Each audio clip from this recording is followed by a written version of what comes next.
Bonjour et bienvenue à tous sur cette nouvelle vidéo. Avant de commencer, je vous invite à s'abonner à la chaîne et n'oubliez pas les commentaires. Aujourd'hui, je vous propose Résumé de « La magie du rangement », un livre de Marie Kondo.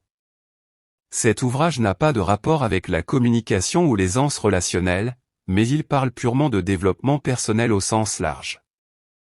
La magie du rangement est un best-seller qui peut te permettre d'organiser ta vie quotidienne et devenir plus efficace de manière générale. Pour améliorer ton aisance relationnelle et ta communication, il est donc important de travailler sur ton environnement. Partie numéro 1. Pourquoi ma maison ne reste-t-elle pas rangée? D'après Marie Kondo, l'art du rangement ne s'acquiert pas naturellement, les méthodes de rangement devraient nous être enseignées. C'est pourquoi il est normal que nous ne maîtrisions pas cet article.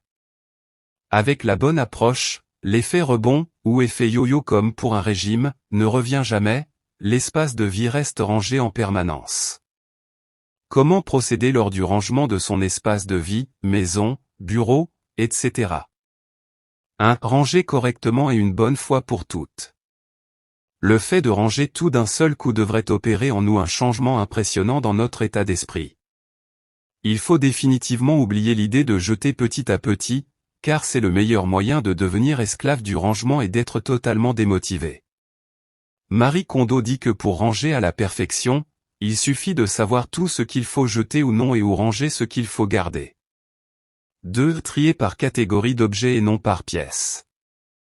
Au lieu de décider de ranger aujourd'hui telle ou telle pièce, le mieux est de se fixer l'objectif de ranger par catégorie de biens. Exemple, ranger absolument tous les vêtements aujourd'hui, puis absolument tous les livres demain, etc. Dans la vie, nous devons faire face à deux types de rangement. Le rangement quotidien, remettre à leur place les objets utilisés au cours d'une journée. Le rangement spécial, rangement qui se fait en une seule fois, d'un seul coup. Une fois la journée de rangement spécial terminée, qui a très rarement lieu, il ne reste que le rangement quotidien à effectuer. La persévérance dans le rangement est donc inutile étant donné que le vrai rangement se fait en une seule fois. Partie numéro 2, commencez par jeter en une seule fois. Étape 1. Avant de jeter, il est nécessaire de visualiser le mode de vie souhaité. Il faut s'imaginer dans les moindres détails notre intérieur de vie rêvé. Exemple, avoir une chambre aussi épurée qu'une chambre d'hôtel, la vue la plus dégagée possible sur notre tableau préféré, etc. Étape 2. Se demander pourquoi nous voulons ce type d'espace. Pour cela, posons-nous la question ci-dessous pour chaque chose que nous souhaitons dans notre intérieur. Pourquoi je veux ça? Exemple, pourquoi je veux une chambre épurée?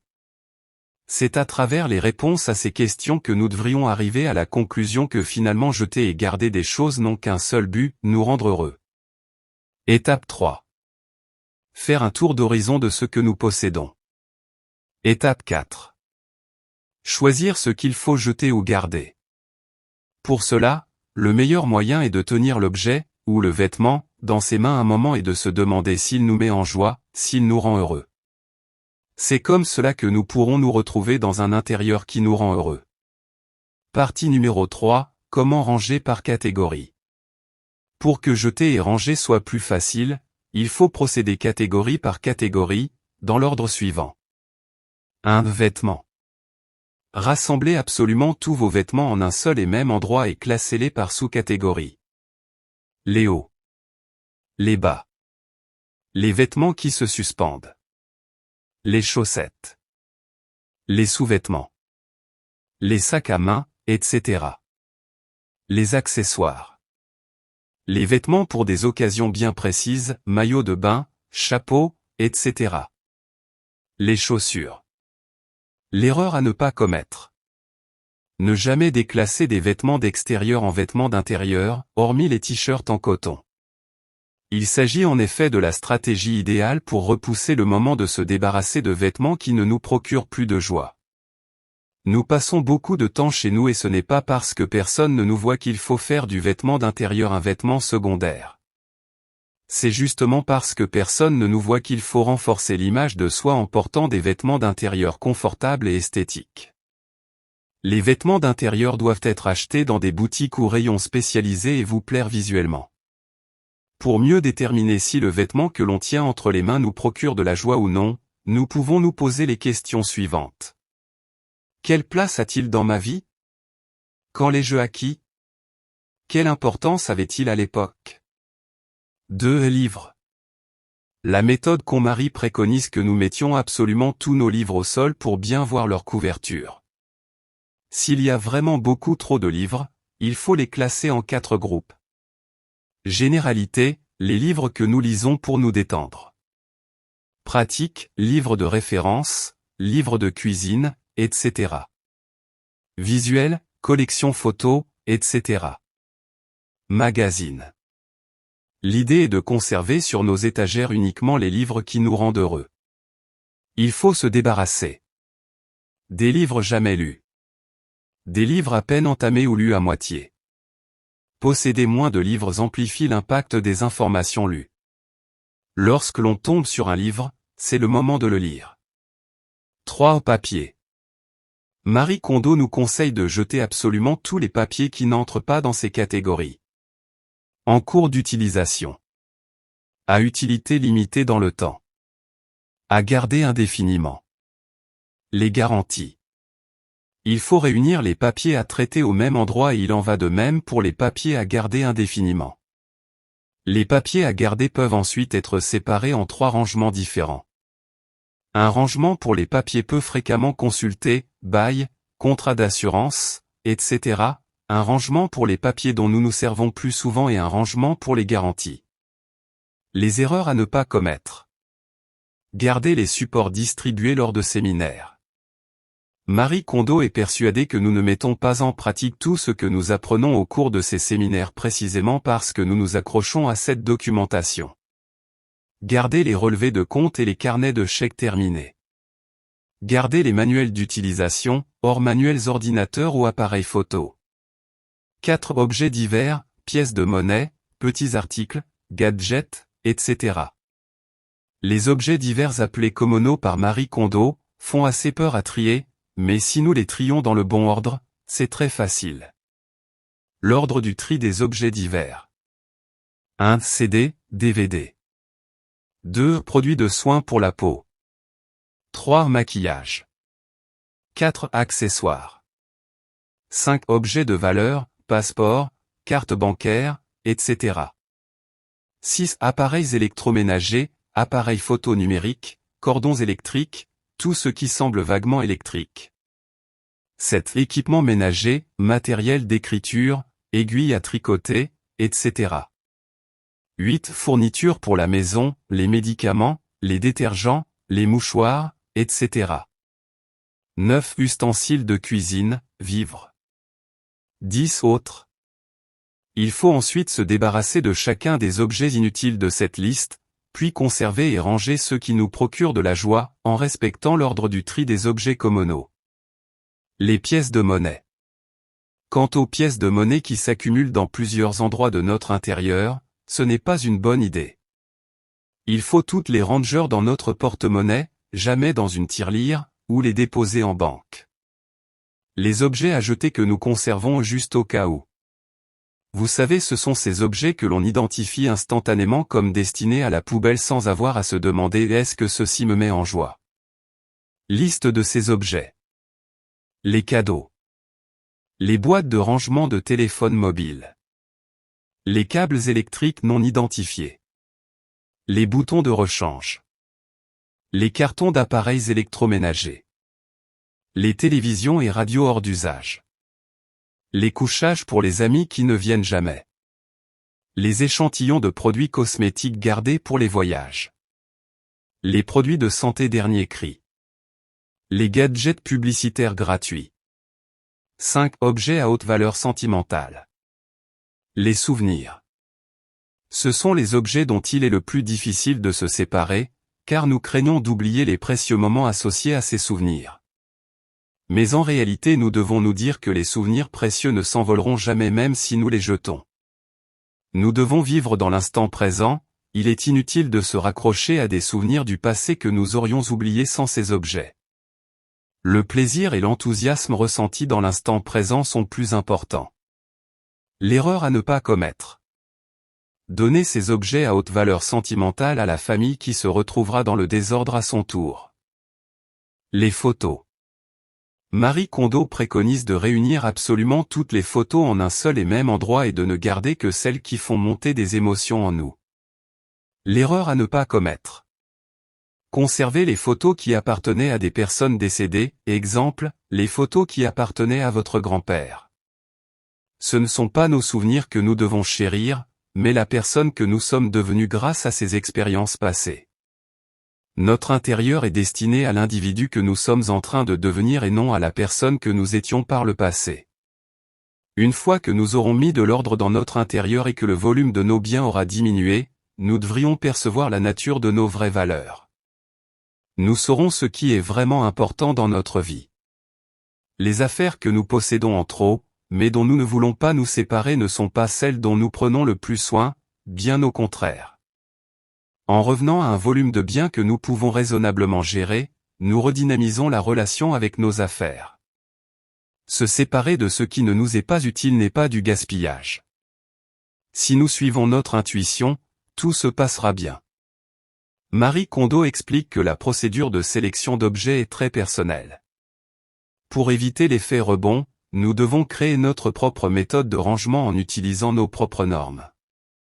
C'est pourquoi il est si important de connaître notre sentiment vis-à-vis de chacune de nos affaires. Le processus de sélection des objets qui nous procure de la joie nous permet d'identifier ce que nous aimons et ce dont nous avons besoin. Les affaires que nous saisissons entre nos mains déclenchent en nous de nombreuses émotions. Ces sentiments sont authentiques. C'est en se fondant sur cette intuition que nous pourrons avoir une vie plus harmonieuse et observer des changements spectaculaires avec le temps. Marie Kondo va jusqu'à dire que ce sera comme si notre vie était touchée par la grâce. Le rangement de notre intérieur serait la magie à l'origine d'une vie plus heureuse et animée. Partie numéro 4, ranger pour vivre avec passion. Choisir un endroit pour chaque chose. Sans lieu de rangement prédéfini pour chaque objet, il est très difficile de savoir où entreposer les choses après les avoir utilisées. La solution est donc de disposer d'un endroit précis pour ranger chaque catégorie de biens. Dès que nous nous servons d'une affaire ou que nous faisons entrer une nouvelle affaire dans notre espace de vie, il faut la ranger à sa place. De cette façon notre intérieur restera toujours en ordre. Jeter d'abord, ranger ensuite. Ranger, même en adoptant la méthode la plus performante, est inutile si l'on ne se débarrasse pas avant de tout le superflu, tout ce qui ne nous met plus en joie. L'effet rebond sera inévitable. Rangement, rechercher le summum de la simplicité. Pour conserver une pièce en ordre, le secret est de rechercher le summum de la simplicité. Il est préférable d'opter pour la méthode de rangement la plus simple afin de se souvenir le plus possible des affaires que nous avons. Ne pas éparpiller les espaces de rangement. La règle est de mettre tous les objets du même type au même endroit et de ne pas éparpiller les espaces de rangement. Si plusieurs personnes vivent au même endroit, l'essentiel est de définir, dans la mesure du possible, un endroit par personne. Le fait d'avoir son espace personnel rend heureux, cela nous donne le sentiment qu'il n'appartient qu'à nous et nous voulons le conserver rangé. Oubliez le plan de circulation et la fréquence d'utilisation. Ranger selon un plan de circulation revient à ranger selon la manière dont circulent les habitants d'une maison chez eux. Cela ne fait que disperser les espaces de rangement dans toute la maison. Il en va de même pour la fréquence d'utilisation de nos objets. Il est inutile de ranger nos objets en fonction de leur fréquence d'utilisation.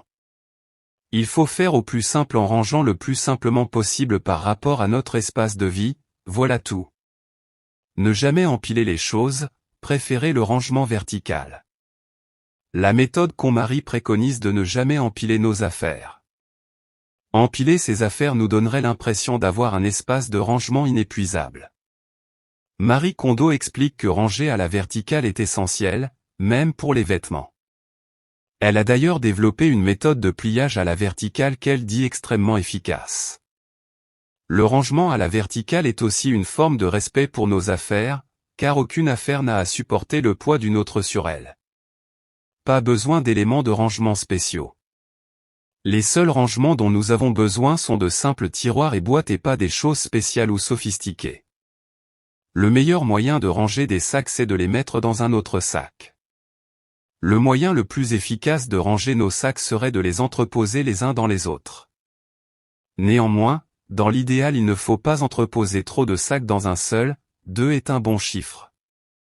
Il faut aussi penser à laisser dépasser les bandoulières du sac hébergeant pour ne pas oublier l'existence du sac hébergé. Vider son sac tous les jours. Vider son sac nous permet de le débarrasser de choses inutiles accumulées au cours d'une journée, tickets de caisse, mouchoirs, etc., et de lui permettre de se reposer. Un sac vidé est un sac qui gardera meilleure forme plus longtemps et qui nous apportera davantage de satisfaction au quotidien. Le meilleur moyen de vider son sac est d'entreposer à la verticale tout ce qu'il contient, hormis ce que l'on jette, dans un tiroir ou une boîte, type boîte à chaussures, que l'on dispose proche du sac en question. Les objets laissés à même le sol méritent d'aller dans le placard. D'après la méthode KonMari, il serait bien plus efficace de mettre tous nos éléments de rangement dans notre placard, même les valises. Laissez la baignoire et l'évier de la cuisine dégagés. Il est préférable de ne rien laisser sur le rebord de notre baignoire pour éviter les dépôts visqueux sous les produits et faciliter le nettoyage de la baignoire. Il en va de même pour votre évier, l'idéal est de ne rien laisser dessus et de sécher la vaisselle une fois celle-ci faite. Décorer son placard à l'aide de nos objets préférés. Certains éléments que l'on aime, mais que nous ne souhaitons pas montrer, posters, photos, etc., peuvent servir à décorer l'intérieur de nos rangements. Nos espaces de rangement sont notre paradis personnel. Déballez immédiatement les vêtements que l'on vient d'acheter et enlevez sans tarder les étiquettes. Déballer et ôter les étiquettes des vêtements permet aux vêtements de passer du statut produit de boutique à celui d'affaires personnelles. Ne pas sous-estimer le bruit des informations écrites. En supprimant les informations visuelles superflues et étiquettes d'éléments de rangement, étiquettes de vêtements neufs, films plastiques publicitaires sur certains détergents ou désodorisants, etc., qui ne sont d'aucune joie, nous pouvons arriver à rendre notre intérieur bien plus paisible et confortable. Savoir être reconnaissant de ce que nous apportent nos affaires. Remercier quotidiennement nos affaires pour leur bon service rendu au cours d'une journée et leur attribuer une place bien spécifique dans notre intérieur leur est bénéfique. Traiter ces affaires avec respect leur permet d'afficher une plus grande vitalité et donc de durer plus longtemps. Partie numéro 5, le livre La magie du rangement va transformer votre vie de manière spectaculaire. Mettre en ordre sa maison et découvrir ce que nous voulons vraiment en faire. Marie Kondo affirme que fréquemment ses clients lui confient que depuis qu'ils ont rangé leur espace de vie, ils ont réellement découvert ce qu'ils voulaient faire dans la vie. Certains ont créé leur propre entreprise, d'autres ont changé de travail et d'autres encore ont ressenti plus d'intérêt pour leur métier. Ces clients se passionnent également davantage pour leur centre d'intérêt, leur maison et leur vie de famille. Ranger nous rend plus conscients de ce que l'on aime et rend notre quotidien plus enthousiasmant. L'effet magique du rangement transforme notre vie de manière spectaculaire. Le rangement change la vie de manière spectaculaire et cela vaut pour tout le monde, à 100%. Voilà ce que la méthode KonMari appelle la magie du rangement. L'impact de la magie du rangement est phénoménal et l'un des effets magiques du rangement est le renforcement de notre confiance en notre capacité à prendre des décisions. En effet, ranger tout son espace de vie signifie avoir tenu entre ses mains plusieurs centaines, voire plusieurs milliers d'objets en se demandant s'ils nous mettent en joie et si nous voulons les garder ou les jeter. Ce processus permet naturellement d'augmenter notre capacité à prendre des décisions et notre confiance en nous. Gagner en confiance grâce à la magie du rangement. Marie Kondo évoque ici ses problèmes passés et explique qu'avoir un intérieur rassurant augmente la confiance en soi. Si nous avons confiance en les biens que nous possédons, en les vêtements que nous portons, en notre entourage et en notre environnement, alors nous avons de fortes chances d'avoir davantage confiance en nous. Ces choses et ces personnes sont toutes spéciales, précieuses, incroyablement chères à notre cœur, elles nous apportent de la joie, nous soutiennent et nous aident à croire en nos capacités. Un attachement au passé ou une anxiété face à l'avenir. Les deux vraies raisons qui font que nous avons du mal à nous séparer d'un objet sont les suivantes, un attachement au passé ou la peur de l'avenir. Si nous reconnaissons notre attachement au passé et nos peurs vis-à-vis de l'avenir en observant nos biens en toute objectivité, nous serons en mesure de percevoir ce qui est réellement important pour nous. En ayant confiance en nos décisions et en passant à l'action avec enthousiasme et sans être freinés par aucun doute, nous sommes alors capables de décrocher bien plus de succès. Apprendre à faire sans. Jeter les objets qui ne procurent aucune joie n'engendrent aucun côté néfaste. C'est pourquoi après avoir fini de ranger à la manière KonMari, nous n'en pâtissons pas au quotidien. Cela prouve bien qu'avant le rangement, nous vivions pendant tout ce temps entourés de choses dont nous n'avions pas besoin. Prendre la peine de saluer sa maison. Saluer sa maison à chaque fois que nous y entrons est une stratégie infaillible pour affiner notre capacité à savoir quels objets nous sont utiles et sont à leur place.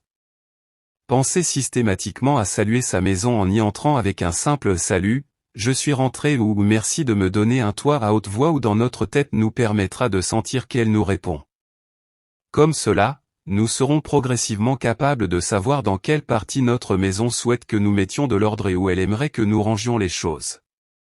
Le processus de rangement est l'occasion d'exprimer à notre logement notre gratitude pour tout ce qu'elle fait pour nous. Nos biens souhaitent nous guider. Toutes les affaires que nous possédons sans exception ont un souhait, celui de nous être utiles. C'est pourquoi après son départ, un objet laissera derrière lui l'énergie de son utilité. Libéré de sa forme physique, il évoluera dans notre univers sous forme d'énergie, en révélant aux autres objets que nous sommes une personne spéciale. L'endroit où nous vivons influe sur vous physiquement. Lorsque nous possédons moins de choses et que nous désintoxiquons notre maison, cette désintoxication se produit aussi dans notre corps. La principale raison qui fait que le rangement a un effet positif sur notre corps est la satisfaction que nous éprouvons à travers ce processus. En observant ses clients, Marie Kondo a remarqué que lorsqu'ils se débarrassent de livres et de documents, ils ont les idées plus claires et lorsqu'ils réduisent leur quantité de produits de beauté et rangent l'espace situé autour du lavabo et de la baignoire, leur teint est plus clair et leur peau plus douce. Le rangement nous rend plus chanceux. Organiser son intérieur pour être à l'aise, dynamique et heureux chaque jour est une chance. En rangeant notre maison, nous pouvons vivre naturellement. Nous choisissons les choses qui nous procurent du plaisir et chérissons ce qui nous est vraiment précieux.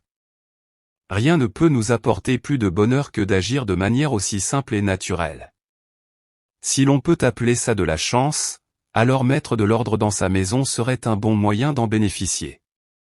Comment identifier ce qui est réellement précieux? Marie Kondo explique dans ce passage qu'il existe indubitablement une différence de réaction selon que ses clients aiment l'objet qu'ils tiennent entre leurs mains ou qu'ils ne sont pas sûrs de leur choix.